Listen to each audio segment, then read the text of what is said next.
Welcome to Plus 2 Political Science class. Today I will continue first term topic lesson 6 the legislature. Today I will start day 2 topic, that is bicameral and unicameral legislatures. The objectives of lesson 6 are divided into 10 days. I have given here the days wise chapter days with the pages number. As I will proceed, I will give you the pages number also. Today I will discuss the topic of the day 2. Before discussion of this topic, I will take the PK testing of day 1. The topic of day 1 was meaning and functions of the legislature.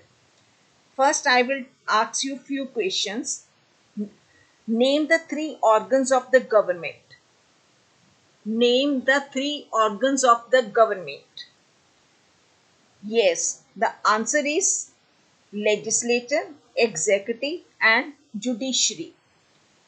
The next question is, according to Hindu law, what is the head of the family called? According to Hindu law, what is the head of the family called? Yes, the answer is the head of the family is called Karta.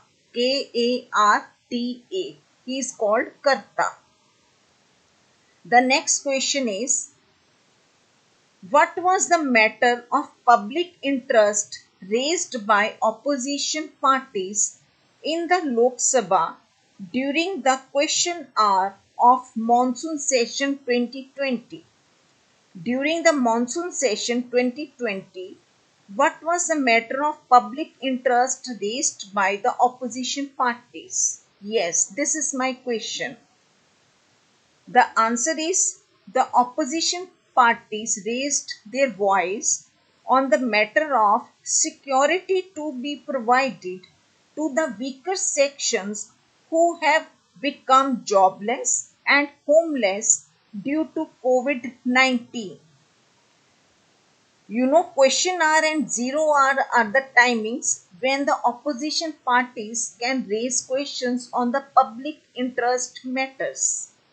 The next question is, why did Shiromani Akali Dal leader Harsimrat Kaur Badal resign from the Lok Sabha in 2020?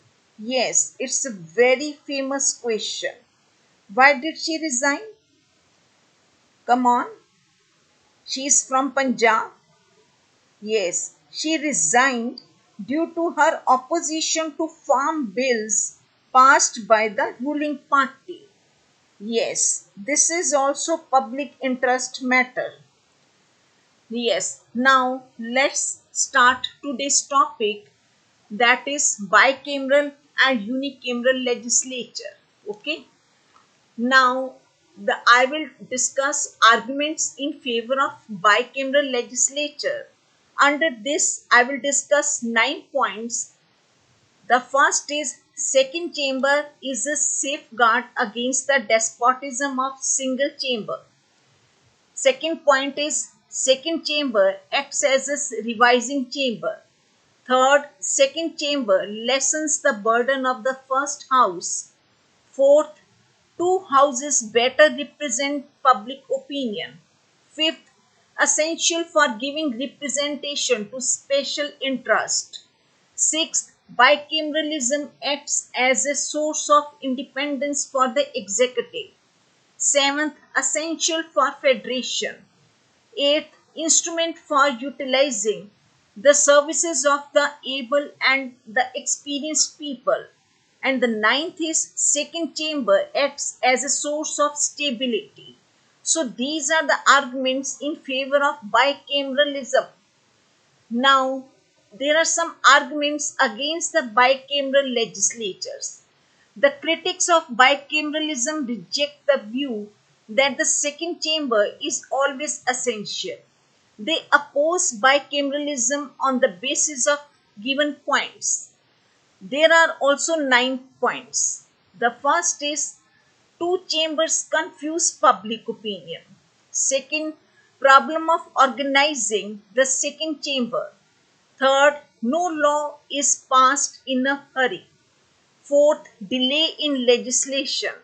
Fifth, revision of the bill by the second chamber is unnecessary. Sixth, second chamber is not really in a position to check the despotism of the first house. Seventh, second chambers are mostly conservative and reactionary chambers. Eighth, second chamber is not really essential for a federation. And the ninth is increased expenses. Now, before the discussion of all these objectives, I would like to discuss the key terms with you. Now, the first key term is popular support. In democracy, it means support likely to come from citizens who have deep interest in politics. With an example, I will make you clear. During elections, all citizens cast their votes to the candidates of their choice. Ultimately, the candidates who have popular support with them are declared the winners. This support is proved publicly. The candidate who is declared winner, he gets the popular support. In English language, popular means very famous. But when you use the popular word in political science, popular means the person who is having the public support. Okay. Next term is the state. State is a political organization of society or the institution of the government. The state has sovereign ownership. Like example, before independence, India had same land and population but without its government. So India was not a sovereign state. It became sovereign state on 15th August 1947. Yes, the state means country. Otherwise, in India, we use the word state for a part of country, like Punjab is a state, Haryana is a state. Otherwise, at the international level, the state is used for a country, like the United States of America. Okay. The next is federal structure. It is a type of government in which the power is divided between the national government and other governmental units. In India, the constitution divides the powers between the central government and its units through union list, state list and the concurrent list. Yes, the powers are divided between union and the units. So this is called the federal structure. Now, the next term is unicameral legislature, and next to it is bicameral legislature. Uni means one and bi means two. Now, I will discuss it in detail. First, unicameral. In India, states having one house of legislature to pass ordinary bills and budget have unicameral legislature. This legislature is known as the lower house. For example, Punjab, Haryana, Himachal Pradesh, etc. have only one house, that is Legislative Assembly. Total 22 states are with unicameral legislature. And bicameral legislature means in India, states having two houses of legislature to pass ordinary bills and budget have bicameral legislature. These are known as lower house and upper house. And the examples are Andhra Pradesh, Bihar, Karnataka, Maharashtra, Telangana and Uttar Pradesh have both houses, that is Legislative Assembly and Legislative Council. Students, in India, only these states have two houses. Like I gave you the names, 6 states, Andhra Pradesh, Bihar, Karnataka, Maharashtra, Telangana and Uttar Pradesh. Rest all the 22 states have the unicameral legislature. Okay. Now the next terms are first house or chamber and the second house or the chamber. You can use the word house or chamber. First means Lok Sabha and second means a Rajya Sabha. So at the national level, The lower house in the union legislature is known as the first house or the chamber. Usually we call it as the Lok Sabha or the House of the People. And the second house or the chamber is at the national level. The upper house in the union legislature is known as the second house or the chamber. Usually we call it as the Rajya Sabha or the House of the States. So you see, there are different names, but the sense or the real meaning is one. That is the Rajya Sabha or the Lok Sabha. Okay. Now, next term is nomination of the members. So you see the picture. This is the picture of Mary Kom. Yes, first I will discuss the meaning of nomination of members. Members who are directly appointed to the Rajya Sabha on the basis of their talent and not on the basis of elections. The constitution provides that in the Rajya Sabha there shall be 12 nominated members having the special experience in the field of science, art, literature, social services and sports. They don't contest elections, but they still become the members of for the same time. Same time means for the 6 years. Like for example, boxer Mary Kom is nominated member of Rajya Sabha. Yes, students, here I am using the word nominated member. I am not using the word elected member. Yes, sometimes what happens in the class also, or while writing the answer in your test time or in your exam time, you mix up two words, elected or nominated. Nominated member means who has not contested the election, who are appointed directly on the basis of their ability in the field of science, art, literature, social services and sports. I know they are appointed directly by the president in the Rajya Sabha. Okay, 12 members are nominated, and example is Mary Kom. In the category of sports, she is appointed. Next is Committee of the House, a body of persons delegated to consider, investigate, and to report on a bill.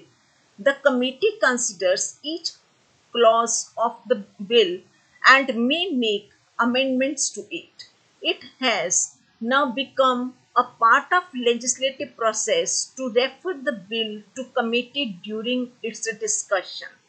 You know, when a bill is introduced in the house, maybe any house, Lok Sabha or Rajya Sabha, during discussion, some clauses are very complicated, then the matter or the bill is referred to the parliamentary committee. You know, in the parliamentary committee, who are its members? They are civil servants. Yes, they are experts. They are legal experts. So they give their report. They are expert. They give the expert opinion. And after getting the expert opinion, the members of legislature, maybe Lok Sabha or Rajya Sabha, then they finalize their opinion. Either they should reject the bill or they should pass the bill. So this committee plays very important role in passing the bill or rejecting the bill. Otherwise, the final decision is of the legislators who are sent by the public through elections. Okay. Next is deadlock over a bill. During the process of passing of a bill, if it is passed by one house, maybe Lok Sabha or Rajya Sabha, and rejected for some changes by the other house, a situation arises and it is called deadlock over a bill. Students, you see, if one house passes ordinary bill, I am talking here, because money bill cannot be rejected by upper house. Money bill is always introduced in the lower house, that is Lok Sabha. Here I am talking about ordinary bill. If suppose it is introduced in any house and it is passed there, and then it goes to the second house, maybe in Rajya Sabha it goes or it goes in Lok Sabha, and then it is rejected by the second house, may be rejected, some clauses are rejected, or it is some suggestions are given for some changes, and the original house who has passed it, the original house doesn't accept the changes, then what is the situation called? The situation is called deadlock. So this deadlock is solved by a joint session of both the houses presided over the Speaker of the Lok Sabha. Yes, obviously the deadlock is to be solved. So deadlock is called by the then joint session is called by the president, and the joint session is presided over by the Speaker of Lok Sabha, and then the bill is passed.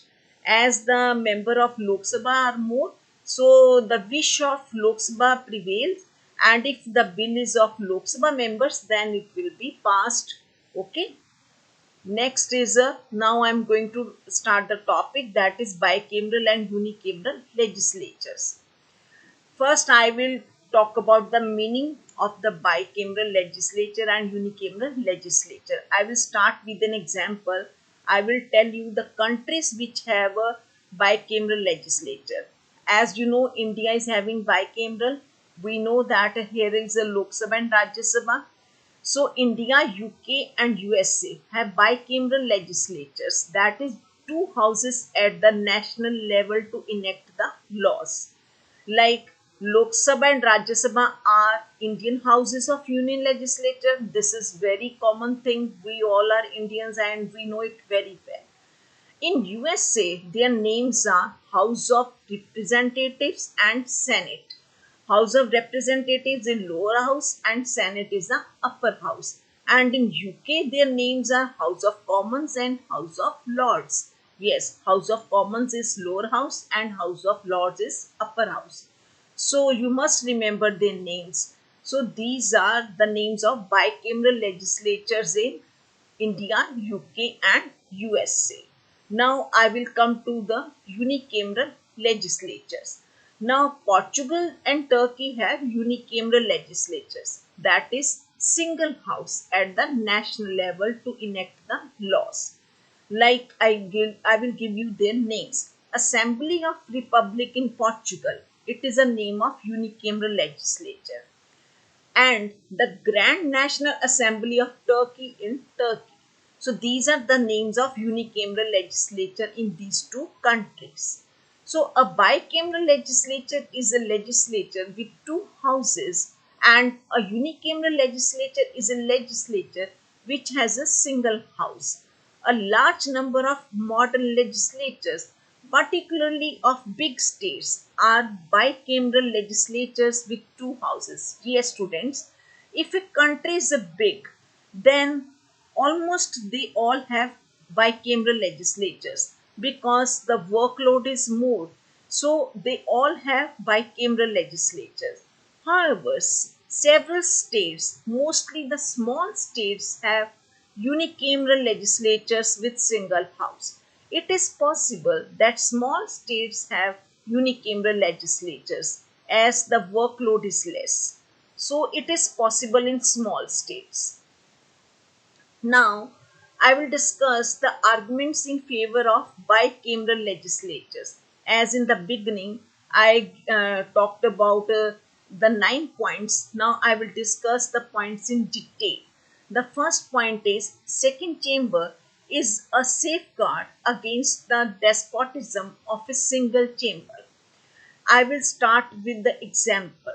Once the CPIM leader Sitaram Yechuri, you know CPIM means Communist Party of India Marxist. As you know, BJP means Bharatiya Janata Party, same way. In short, CPIM means Communist Party of India Marxist. Leader Sitaram Yechuri put it, the Rajya Sabha has red carpet while the Lok Sabha has green carpets. It means Lok Sabha shows green flag to any faulty legislation and the Rajya Sabha can show the red signal. So the Rajya Sabha's importance grows with time.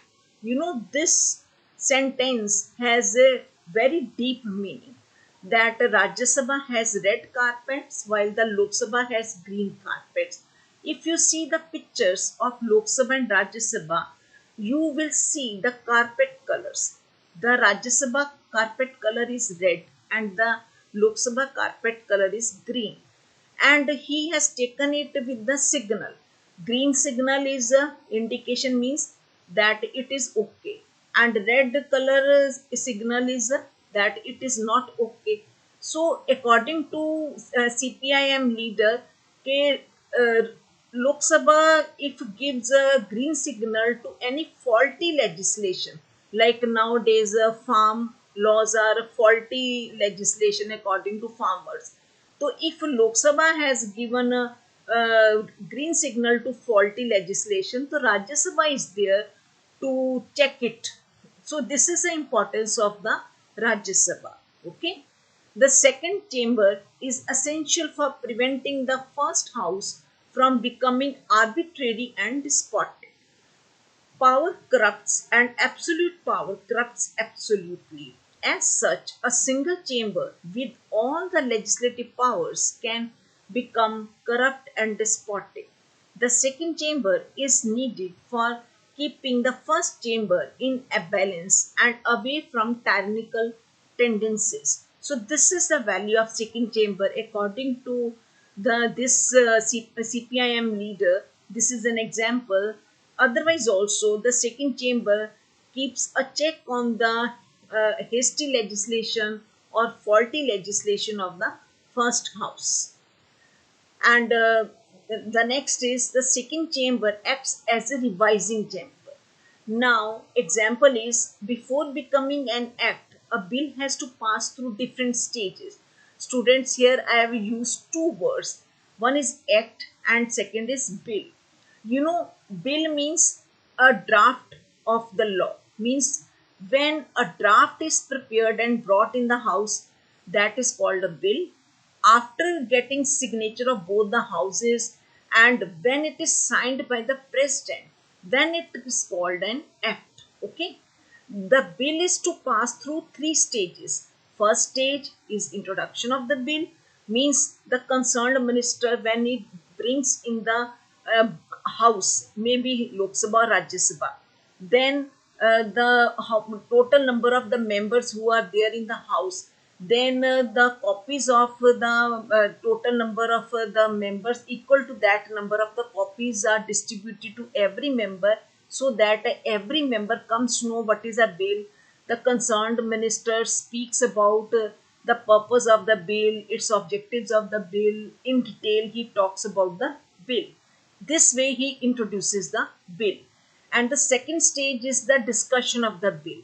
Means this is a time when big hangamas goes on in the house. Means opposition parties also talks ki why you have added this point, why you have missed this point, and the ruling party replies ki why we have added this point, why we have missed this point.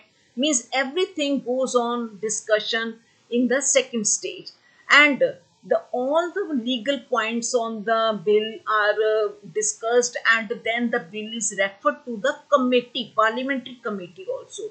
As I told you, know that civil servants are members of the parliamentary committee. They give the expert opinion on it, and after the expert opinion come, then again the bill returns to the legislature, and then starts the third stage, and then the opinion is framed of all the members. Then the members decide either the bill is to be passed or not to be signed, or then it is a third stage. This is called the passing of the bill. Naturally, if it is a government bill, so it will pass because government has the majority. And if it is a non-government bill, suppose it is introduced by some opposition member, so how it can pass, because opposition can never have the majority. So the opposition member bill can never pass, and the ruling party bill or government bill always passes.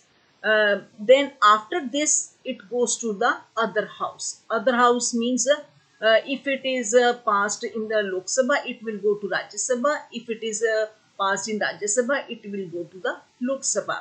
There also it goes through the same stages, and if passed, then it goes to the president for signature. So this is stepwise done for a bill.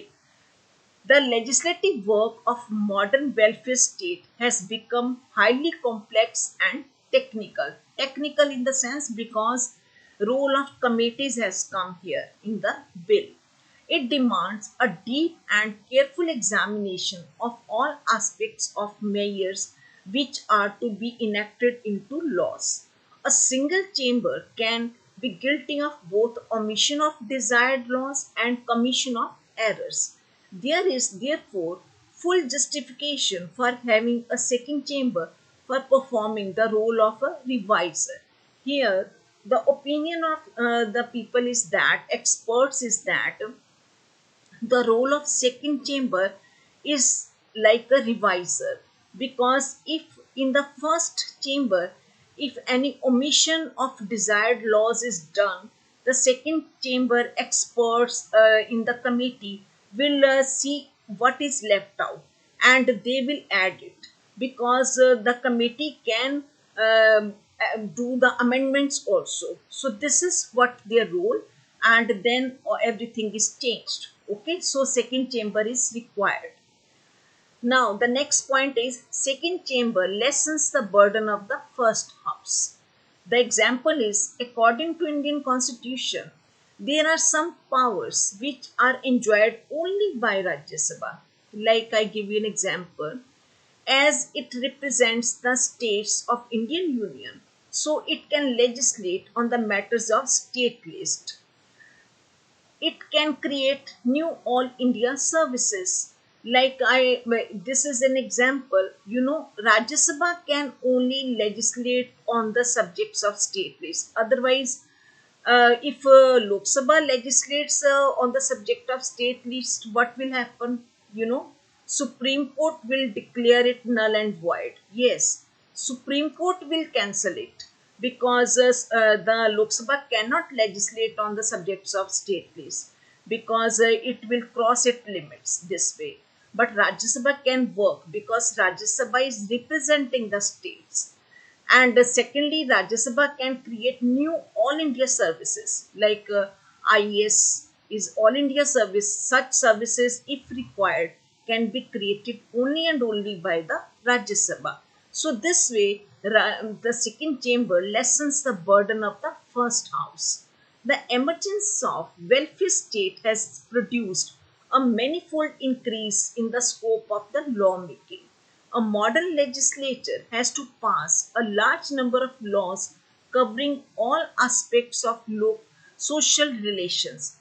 Two houses can together share the legislative work and handle the entire work systematically. The division of work between the two houses can go a long way in increasing the ability of the legislature to face the rush of work and secure efficiency in handling it. The next is two houses better represent public opinion. All the members who sit in legislature, maybe Lok Sabha, Rajya Sabha, they are representing their constituencies. They are elected members, and obviously whatever they go and speak there, they are representing the public opinion. So both the houses members, they are representing the public opinion. Okay.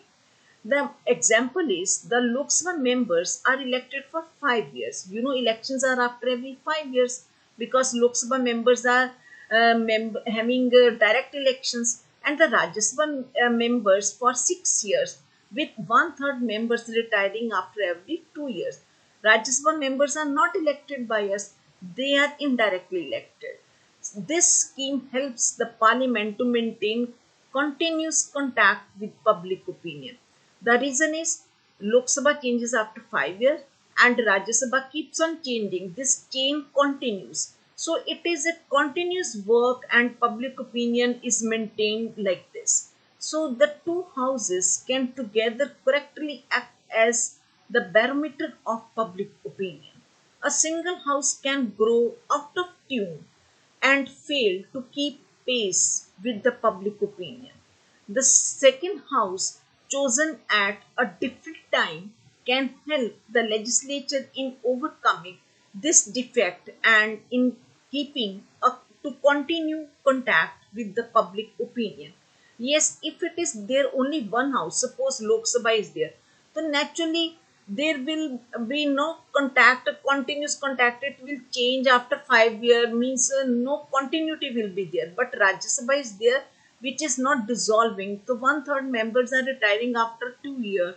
So the continuity is there with the public opinion. The next is essential for giving representation to special interest. You know, example already I have given while talking about the terms, nominated members. So here I am giving this in detail. So well-known boxer Mary Kom received Padma Bhushan, Rajiv Gandhi Khel Ratna Award for being Indian boxer. She became the first female boxer to win a gold medal in Asian Games in 2014 in South Korea and first Indian female boxer to win gold medal at 2018 Commonwealth Games. So, government has honored her by providing her Rajya Sabha membership in sports category in 2016 and will be there till 2022. You see, she is honored by giving membership in Rajya Sabha in sports category. So she will be there till 2022. So what is the role of upper house? The upper house can give the representation through nomination or other suitable means to Indians, those who have excelled in their field but hesitate to contest elections due to one or the other reason, such as scientists, intellectuals, sports persons, or those who have excelled in the field of social services, etc. It has been for this purpose that the Indian Constitution provides for the nomination of 12 representatives of special interest to the Rajya Sabha. They all are nominated by the President of India. Yes, nomination is by President, and these members who are excelled in their field in different categories. So they are given seats in the Rajya Sabha as a honor. The next is bicameralism acts as a source of independence for the executive. I will clear you through an example. Like question hour and 0 hour is the time when opposition party members ask questions to the ministers of ruling party. During the passing of a bill, the bill is passed through three stages, and the second stage, that is discussion stage, is the most important stage, which takes most of the time. During this time, the opposition members talk about the other side of the coin, and members of ruling party clear their doubts. The same procedure goes on in both houses. Here, we must remember that it is representative parliamentary democratic system. So, any member of ruling party or opposition party, whatever he asks or replies, does so on behalf of the public interest. This discussion enables parliamentary executives, that is ministers, to work with confidence. Yes, students, whatever is spoken in the legislature, either Lok Sabha or Rajya Sabha, by any member, that is on behalf of the public, and whatever they talk about the bill, whatever they speak, this bring confidence among the ministers because they are talking about the bill. Okay, the two houses of the legislature act as a check on each other. This feature helps the executive to act with some independence. Executive is in a position to use each house for getting its policies approved. A policy approved by both the houses gets more popular support. Popular support means public support. Indirectly, public support is coming when a bill is passed by the members of legislature. So the members are getting elected to the public. So they are getting the popular support. Such a policy can enable the executive to carry out its work with confidence. Next is essential for a federation. The example is in India, the lower house members are directly elected by the citizens from all over the country, which represents the people of India at national level, and the members of the upper house are elected indirectly from the state legislatures amongst themselves, which represents the units of India at the national level. You see the difference. The lower house represents the people of India directly, and the upper house represents the units of India, and the members reach there indirectly. Okay. So as we know, India is a federal structure and unitary in spirit. So both the things are represented here. Bicameral legislature is considered essential for a federal system. In such a system, the lower house or Lok Sabha gives representation to the people of India, for a people of state, that is a country as a whole, and the upper house Rajya Sabha gives representation to the units, that is like Punjab, Haryana or any state of the federation. So India is a federal in structure and unitary in spirit, means a federal in structure, upper house is represented in federal form, and unitary means the lower house is represented through the people of India. So both the demands are fulfilled in the bicameral legislature. Next is instrument for utilizing the services of the able and the experienced people. Like an example, have you heard about Dr. Harivansh Rai Bachchan, who is father of Amitabh Bachchan? He was a famous Indian poet who studied from Allahabad University in India and did his PhD from Cambridge University in UK.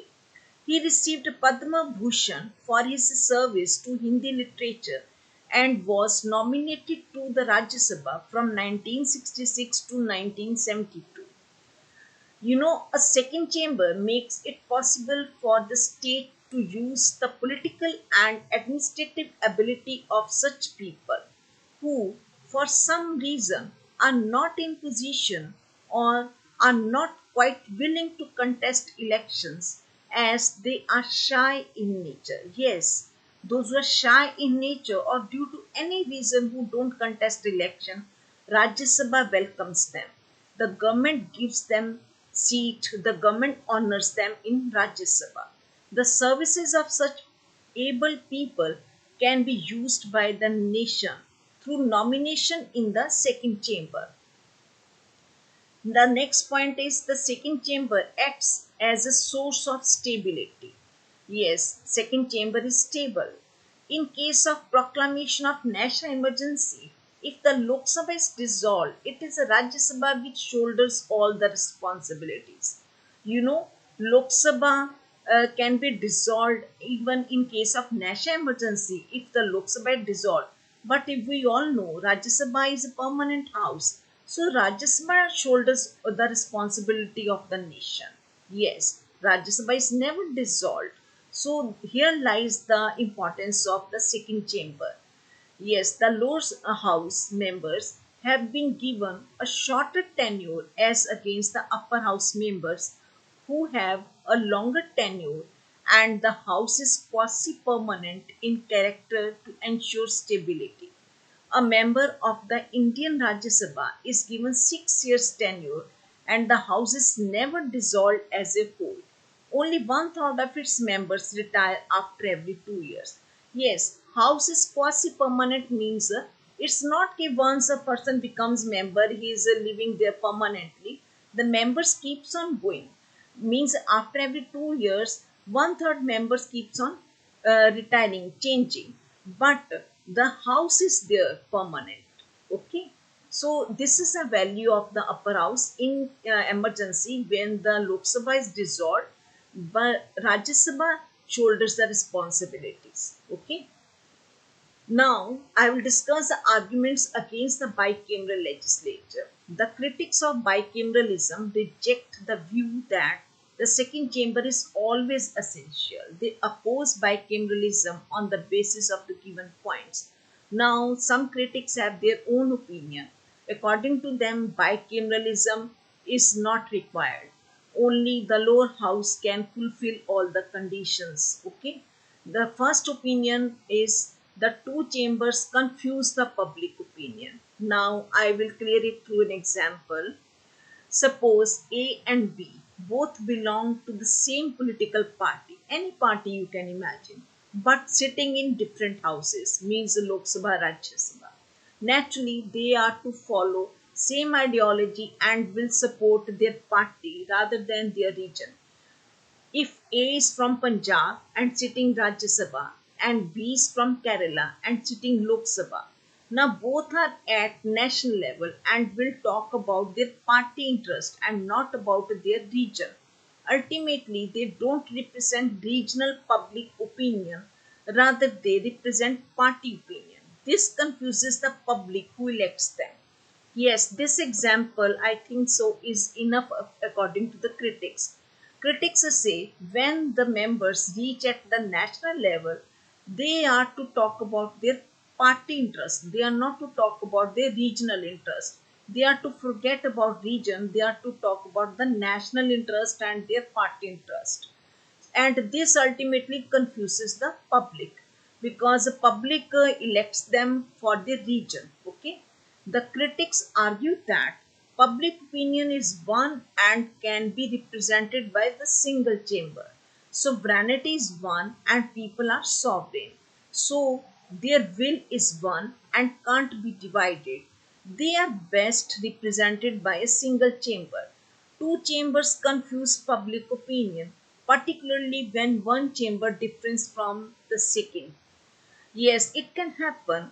Like in one house, one party is in majority, and it's not sure in the second chamber also the same party is having majority. It can be different. It's not sure. So this confuses the public.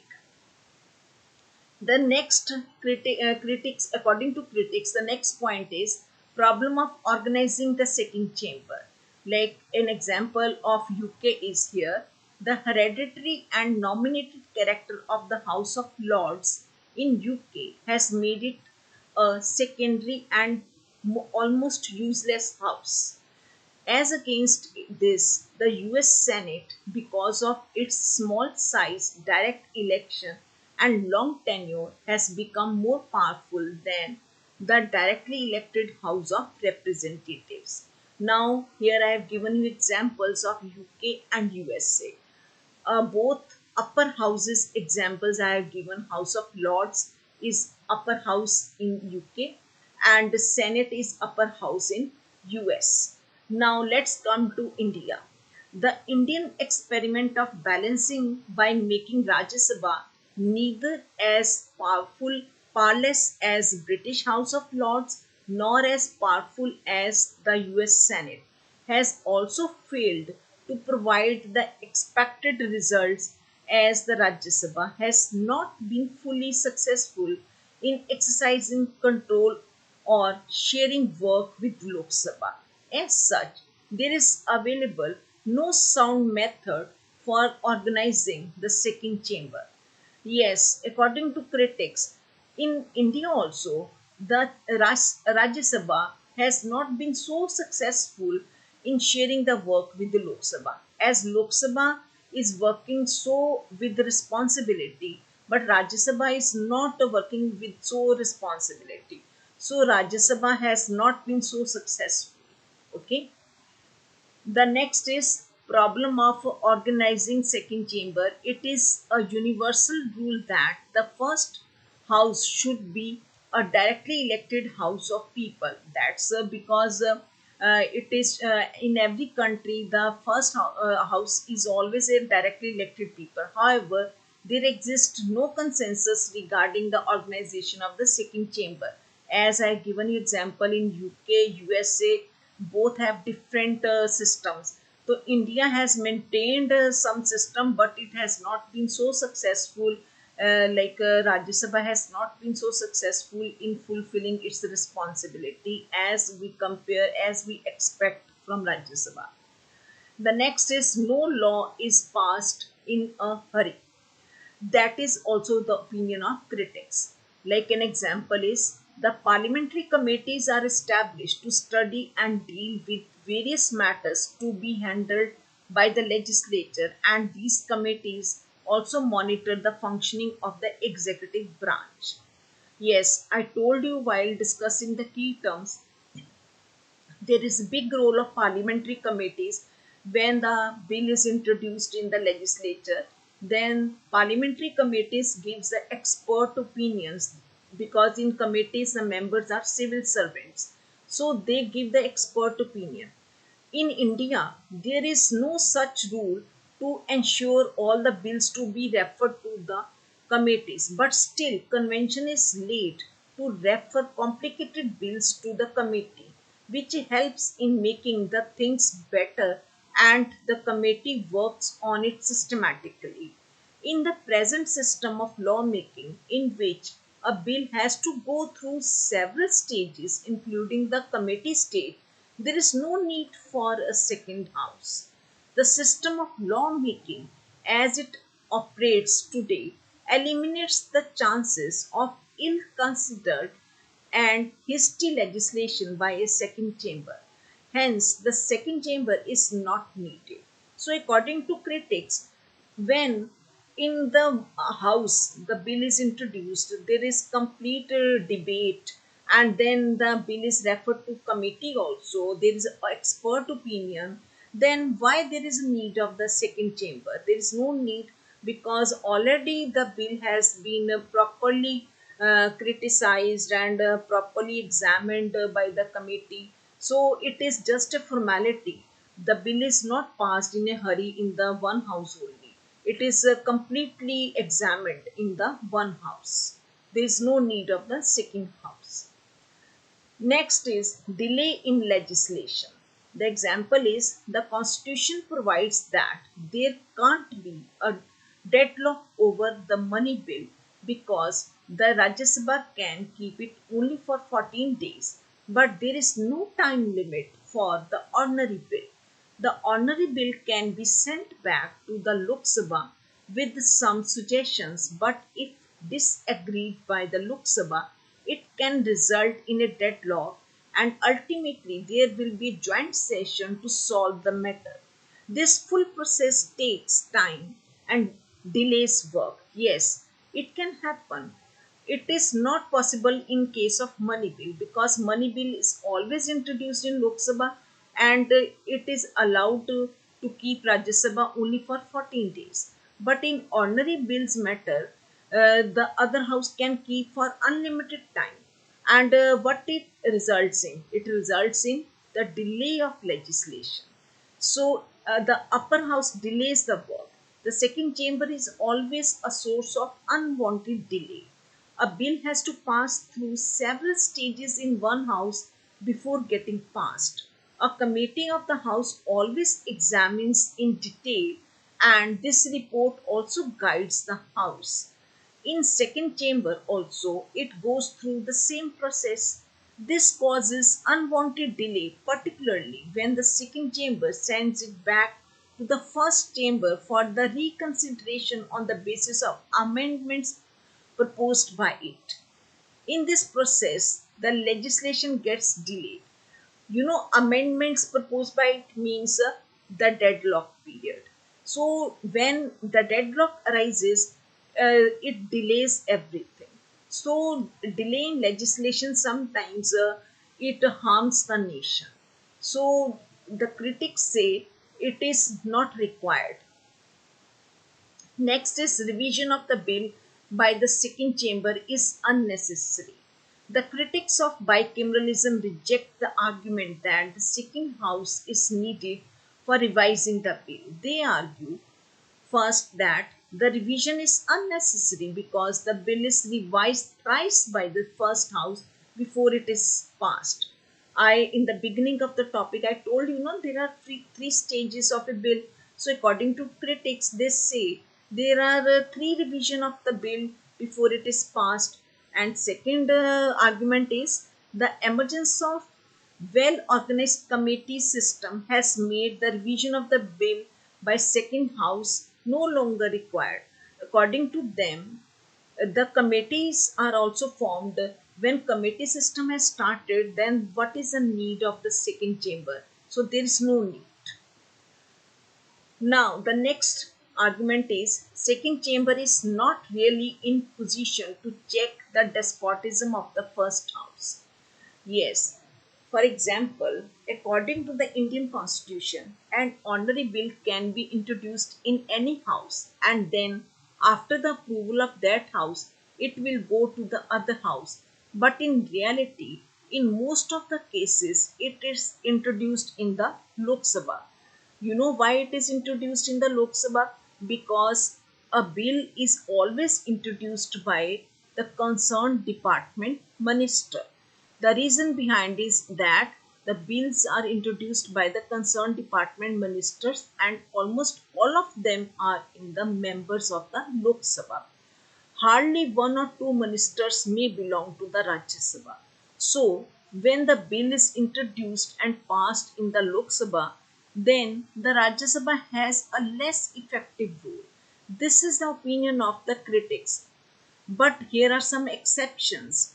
Now I will talk about an exception. You see, the exception is the Nirmala Sitharaman is an Indian politician serving as a current Minister of Finance, and she is member of the Rajya Sabha from the state of Andhra Pradesh. Earlier, she served as the Defence Minister of India. The budget she presented in 2021 was a very balanced budget, and we can't ignore that she is a member of Rajya Sabha.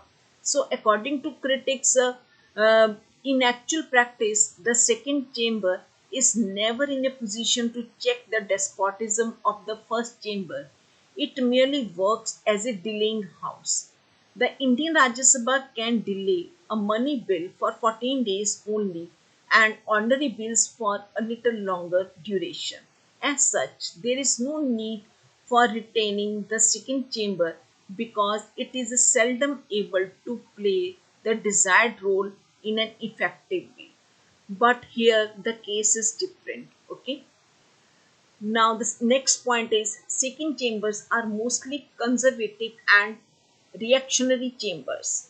Critics say that the second chambers generally act as brake to the wheels of democracy. The practice of giving representation to minorities and special interest makes the second chamber a reactionary and conservative house.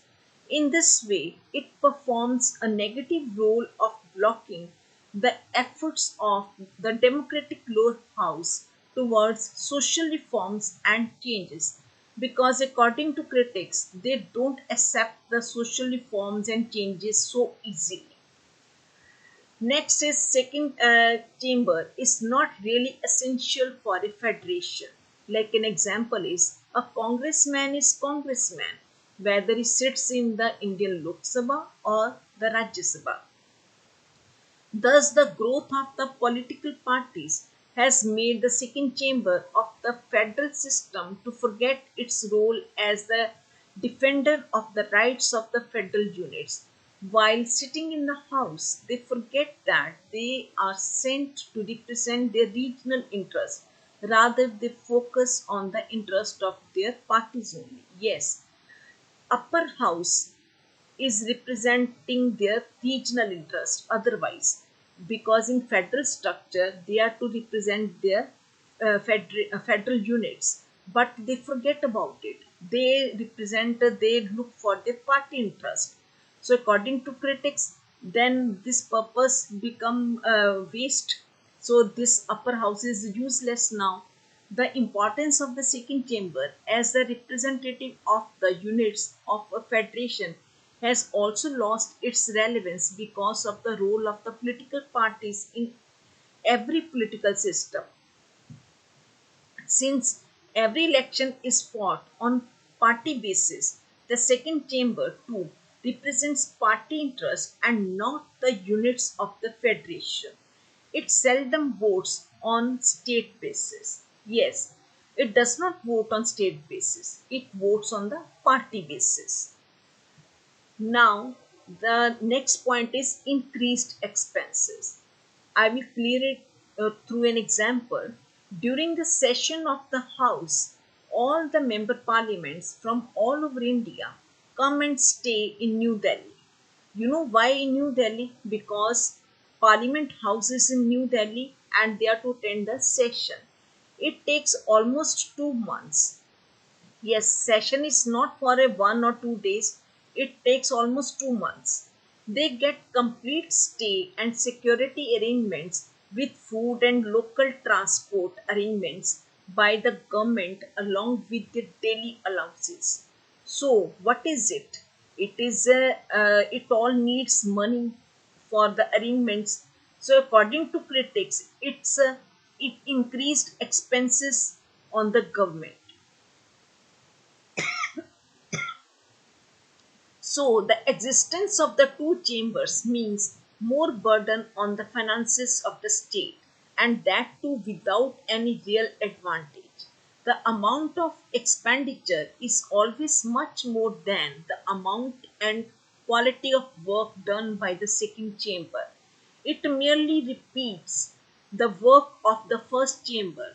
There is every reason to save the money spent on the second chamber and to use it for promoting social welfare. Yes, according to critics, the money spent on the second chamber for during the session for all the arrangements can be spent on the social welfare instead of spending on all these arrangements.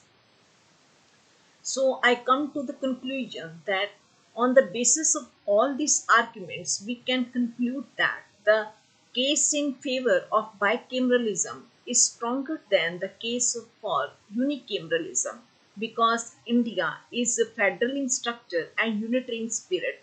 Obviously, the case is stronger in favor of bicameralism. It can be stated that the national legislatures should be bicameral because of high importance of the work that such legislature has to undertake. In the case of federation also, it is more advantageous to have bicameral legislature than to have unicameral one. The second house, as a representative of the federal units, serves as a source of strength for the unity and integrity of the federal state. However, for small states of a federation, unicameral legislatures can serve the purpose. For small states, it's possible that unicameral legislatures they can have, but for the big states, bicameral legislatures is okay. Students, this covers your pages from 193 to 198. Now you will read these pages and revise the topic. Now I will tell you the topic related questions. These are: what are the names of the legislatures of India, UK and USA? You will tell both the names. Okay. What is unicameralism? You will define and with give an example of the countries. What is bicameralism? You will define and give the names of the countries with the names of the their houses also. Okay. Discuss the arguments for and against unicameralism. You will give arguments, at least two arguments for and two arguments against. Discuss the arguments for and against bicameralism. Again, like this, arguments for and against two arguments. Bicameralism is a basic feature of the legislature of India. Discuss. Yes, in India we have bicameralism. You are to tell it in detail. Specify the advantages of bicameralism legislature in a federation. As we know, in a federation, there is need of bicameral legislature because the lower house represents the people and upper house represents the states, units. So, advantages of bicameral legislature you are to tell. Give your arguments in favor of bicameral legislature. You are to tell what are the advantages of bicameral legislature. I have discussed 9 arguments. You are to tell at least 6 arguments you are to tell because in exams your question comes for 6 marks, so you must tell 6 arguments. Okay, give arguments in favor of unicameral legislature. Same way you have to tell at least 6 arguments. Now list 2 ways in which the Lok Sabha is more powerful than the Rajya Sabha. You have to tell 2 ways how Lok Sabha is more powerful in detail. Okay. Now today I have discussed with you the meaning of bicameral and unicameral legislatures with an examples, and I have discussed arguments in favor of bicameral legislatures. I have discussed 9 points. The first is second chamber is a safeguard against the despotism of single chamber.